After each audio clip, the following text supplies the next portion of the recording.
Hi, it's Steve Hassan again, and I have the pleasure and the honor of having an interview with Chip Berlet. Chip is an investigative reporter, an independent scholar, and has been a senior analyst at Political Research Associates for over 30 years. Um, Chip is amazing. Chip, I've known you for decades, maybe 30 plus years. And I'm particularly anxious to record your thoughts about what's going on today. And you said in particular you wanted to talk about scripted violence. Yes. So I'm going to just be open-ended and say, Chip, tell us what you think we need to know with all your research and all the work that you've been doing that's been so amazing for all these years. Well, I spent 30 years at Political Research Associates researching right-wing groups and how they build their rhetorical arsenals so they can recruit people. I've retired from PRA now, but I'm writing scholarly articles that are peer-reviewed, which is horrifying. And I was just at Amherst College talking about scripted violence with a group of folks who study this stuff around the world, primarily in Europe, but there were also people there from looking at India and looking at different parts of Europe. So here's the thing.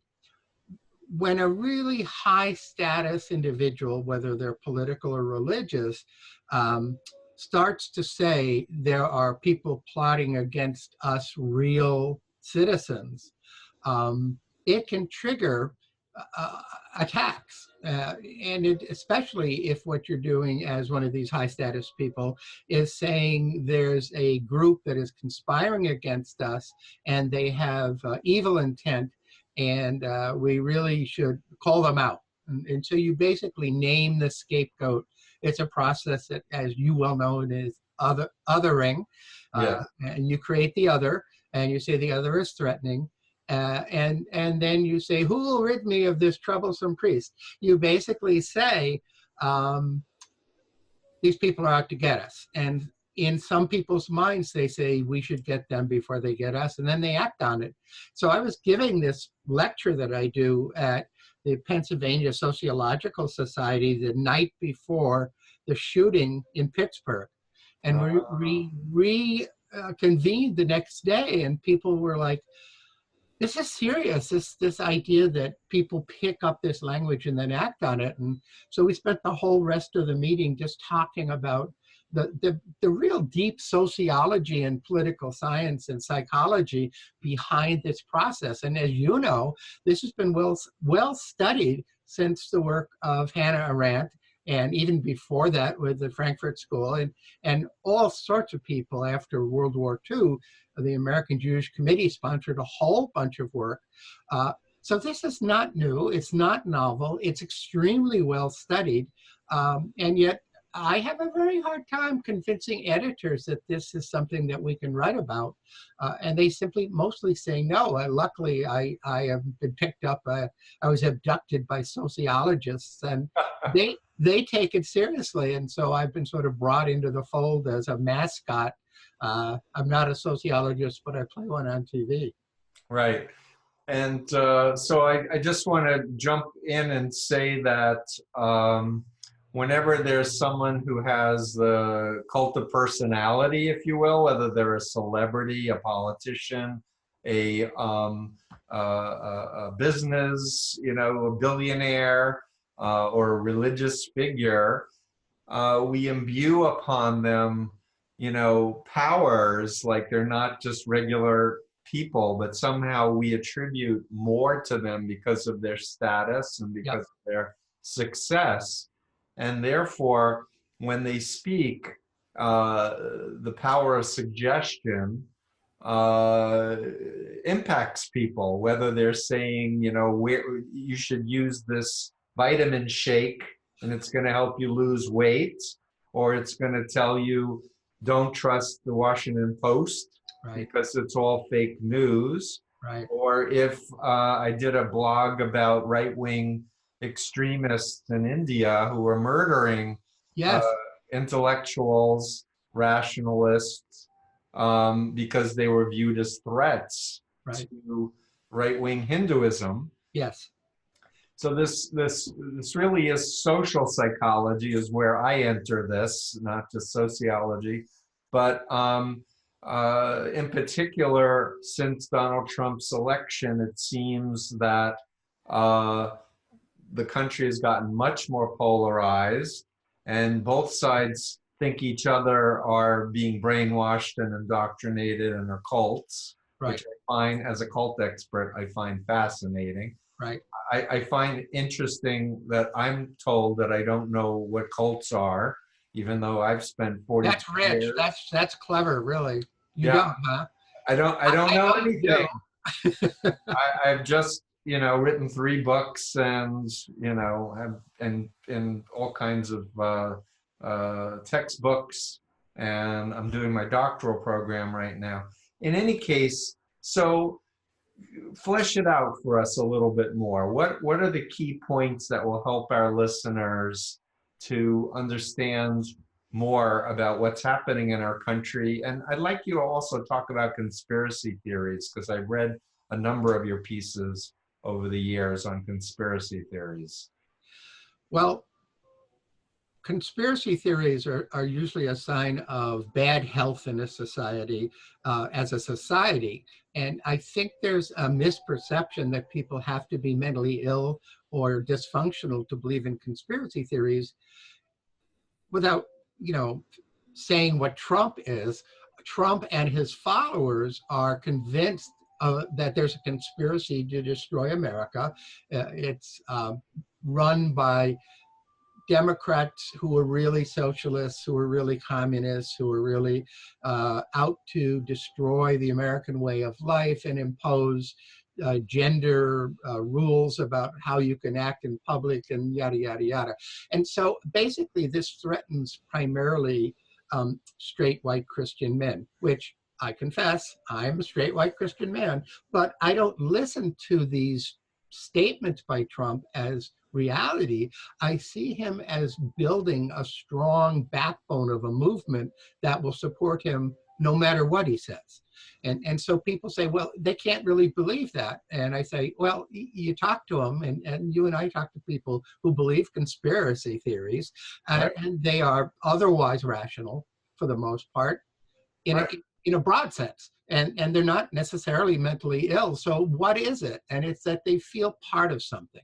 And this is where the overlap between studying high demand cults and conspiracy thinking is that there's a tremendous overlap, because once you've gotten into this information silo, that's where you get all your information, and it's very compelling, and you feel an obligation with this knowledge that you've been given to act on it because you have been given this warning. Now, this is the classic of Christian culture, of apocalyptic millennialism or millenarianism, which is that in the end times, evil people will plot against the real Christians, and they have to resist this plot.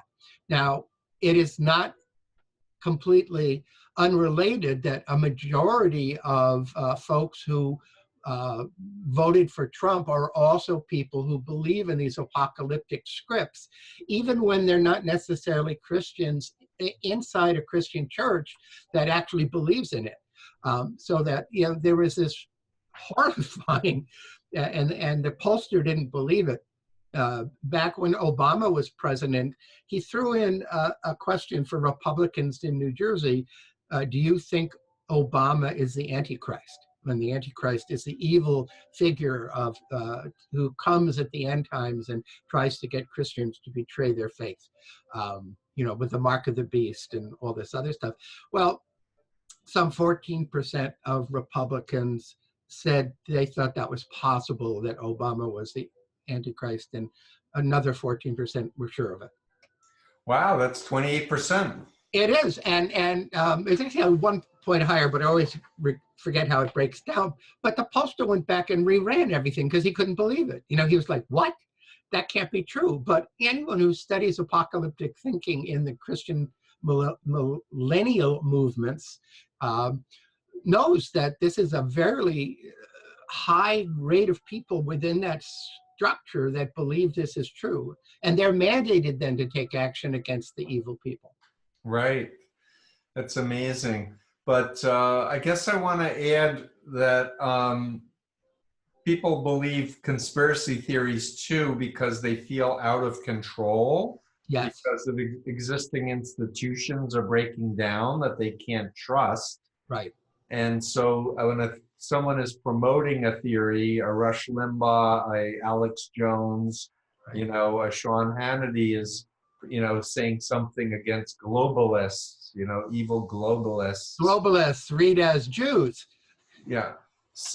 But so there are a lot of powerful social psychological elements that it's tapping into, which we understand.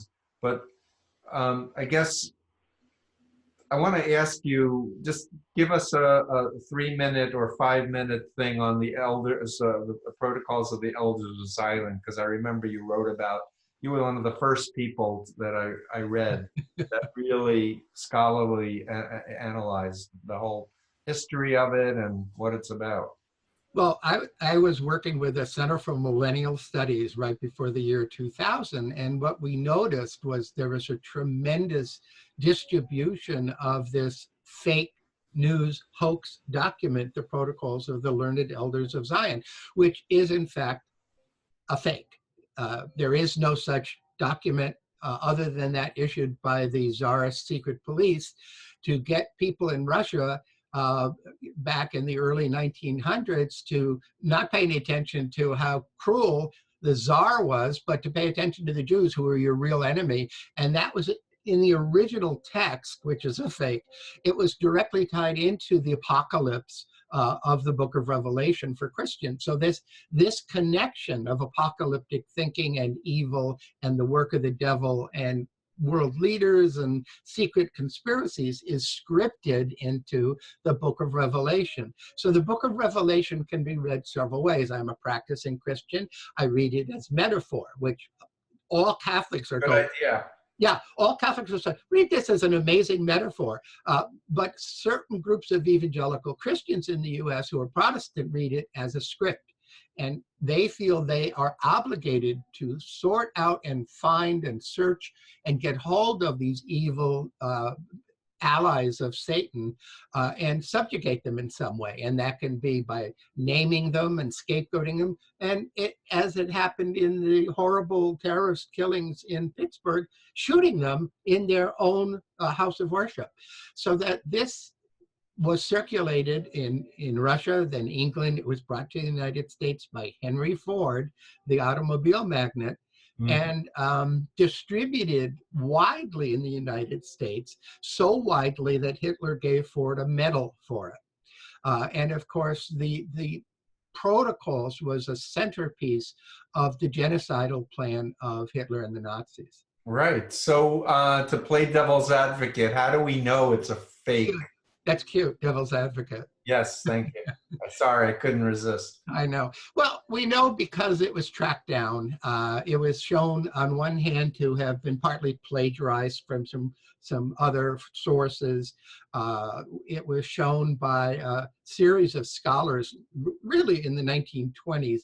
They just deconstructed the whole thing and said, this was first said about the Freemasons and the Illuminati, and it was first, and so all that happened was that the Illuminati Freemason scare of the late 1700s, which spread to the United States, was regrooved and repackaged by this guy in Russia, who then says, look, this is the prophecy in the book of Revelation, and it's about Jews.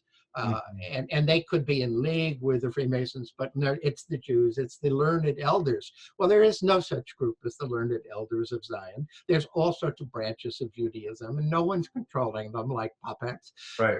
It's horrifying because people believe it and act on it.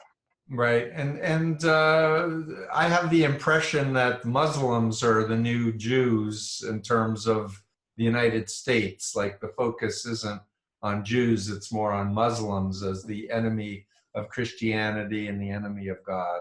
Yeah, that's the new trend ever since 9/11. But even before that, Islamophobia was pretty rampant. So that you have now two villains. Mm-hmm. And they play off of each other in some cases, because there are some people in Islam who blame the Jews, and there are some Jews who blame Islam. So it creates a kind of cacophony that resonates in people's head, especially if they don't like Jews or Muslims. Right. As they're outsiders who don't belong here, and the real people are white Christians, and everyone else really should just go somewhere else. Yeah, Or, rewriting history. totally. But so what else do I want to ask you? There's so many things popping in my brain. Just say something about the Holocaust deniers and the resurgence of the white, the neo-Nazi white supremacists. Well, there's a tie in there that goes way back to the idea of white citizenship.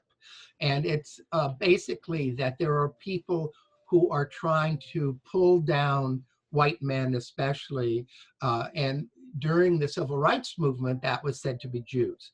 And it was the Jews that were causing otherwise happy, productive Black people in the South, who of course were living in segregated areas and poor, that somehow these Jews were trying to addle them into becoming angry with their position. Well, they were angry because they were being stepped on.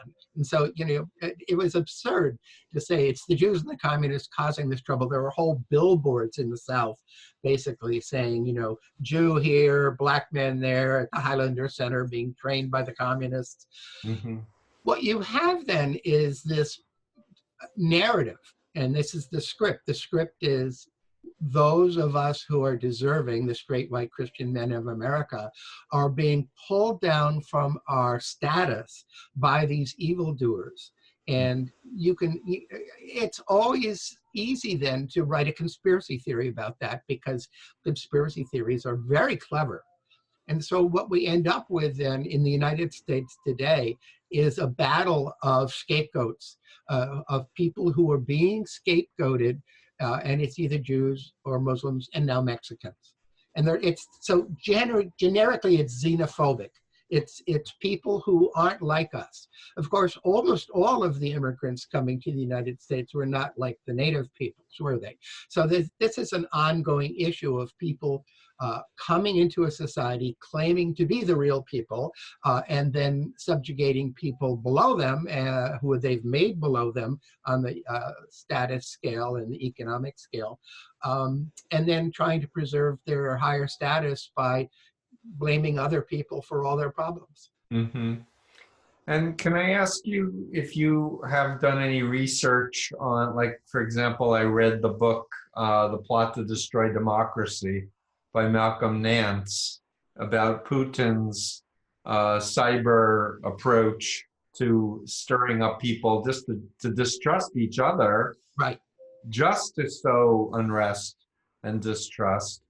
Do you know anything about that? Well, I do, interestingly enough, because people ask me that question. So what we're saying, because I didn't notice it at first. I work with Ruby Sales, who's a legendary civil rights activist, and he said, "Now, Chip," and she's older than me, and I'm almost 70.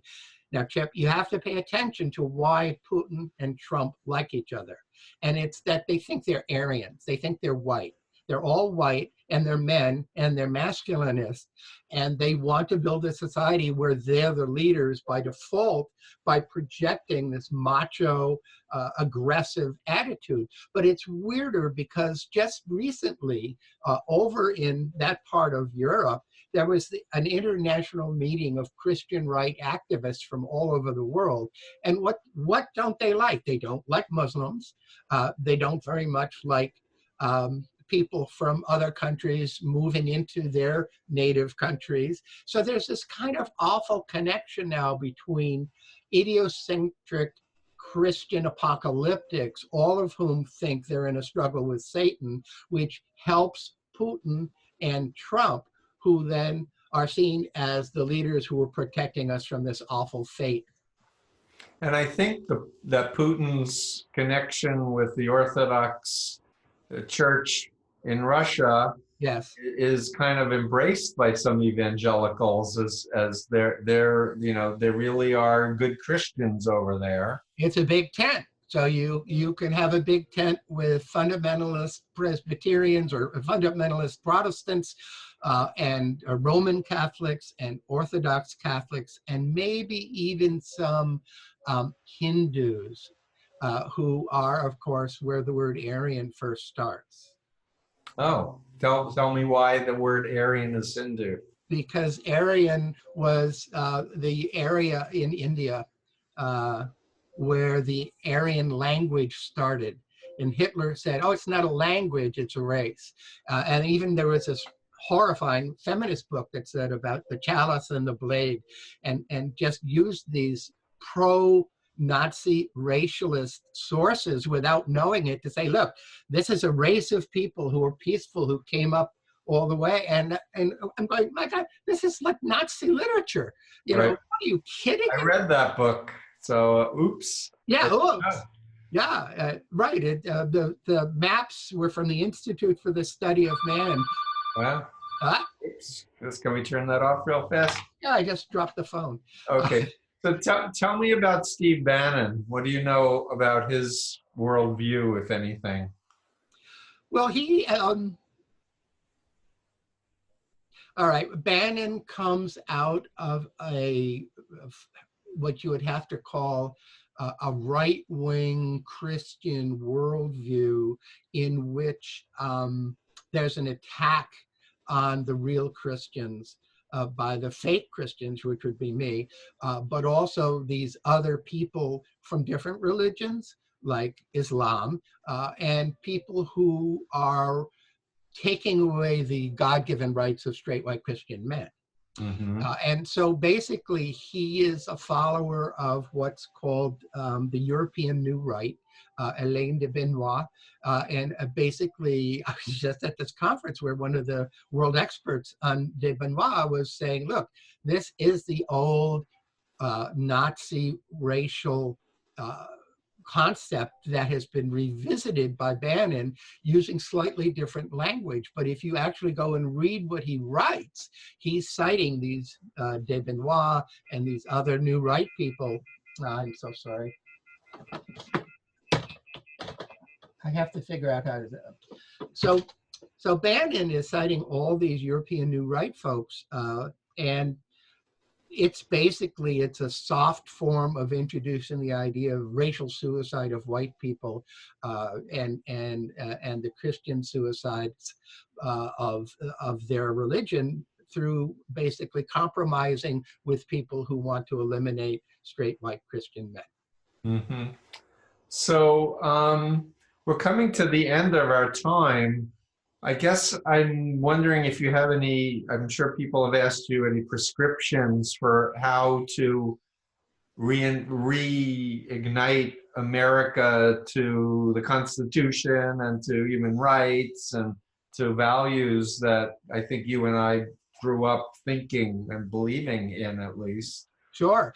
Well, I think one of the great disasters was when Hillary Clinton perhaps unintentionally used the phrase deplorables to talk about people who have been squashed by the current political economic system. There are people really hurting out there, and they have been led to believe that their only defense is to band together as predominantly white Christian men. There's a great book by Arlie Hochschild called Strangers in Their Own Land. These are people who feel they've been dispossessed of their rightful place in society. And that's a very powerful script to follow.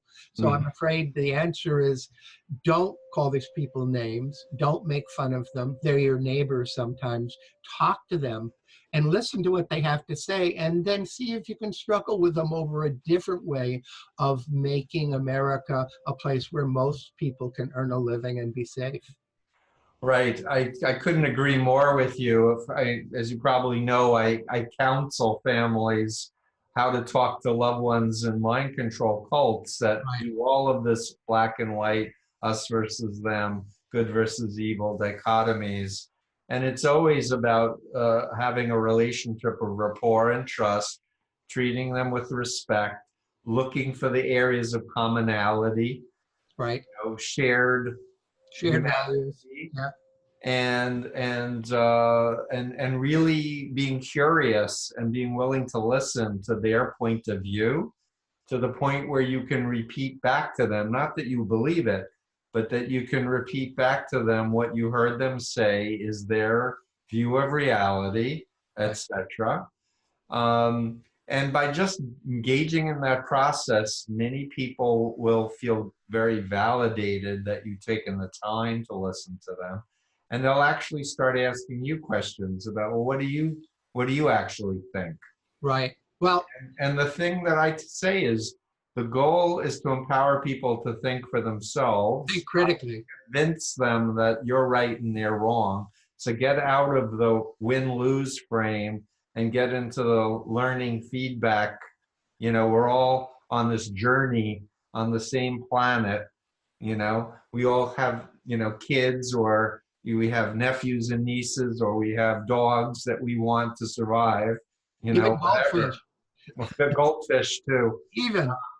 But the idea is to connect versus allow this all or nothing thinking and the otherness, as you were saying, of putting someone else down. Because once you can put them down, then you can do violence to them. Right. If they're no longer human beings, if they're no longer your neighbor, etc. Right. I just want to end by saying that I attended this school committee meeting in Newton. There had been a challenge to the history curriculum, saying that they're doing anti-Israel propaganda in their history books by promoting a point of view that includes Palestinians and the oppression that they experienced, as if it was bad to say that people are being oppressed. Yeah, they're suffering. Oh, we can't mention that, can we? Right. So it was a very, very profound experience to listen to my neighbors. There were people who came in from outside of Newton. Sure. But I was particularly struck by the people who were advancing that point of view. One who represented himself as the head of Massachusetts Republican Party, who said, "We've lost Newton. They're liberal, and I'm going to move out of here as soon as I can." And then he said, "I'm going down to the White House next week, and I'm a Trump supporter, and I love it." I was just struck by the ideologue nature, just and just talking everybody down in the entire, including the mayor, including the superintendent of schools. And if the goal was really to promote other perspectives, they were just going about it in an antagonistic way. Sure. So people like that say, there's no compromise with evil. And my response is human rights for everyone, no exceptions. Right. What do you think of that? And then if they have to say, oh, I don't believe in that, well, then why? Who doesn't get the human rights? Right. Exactly. And that's a great place to end. Human rights for everyone. No exceptions. No exceptions. I want to thank you for all your good work. Oh, back at you, dude. I know you do great work. Yeah, and I'm going to just turn it off now and say goodbye and thank you.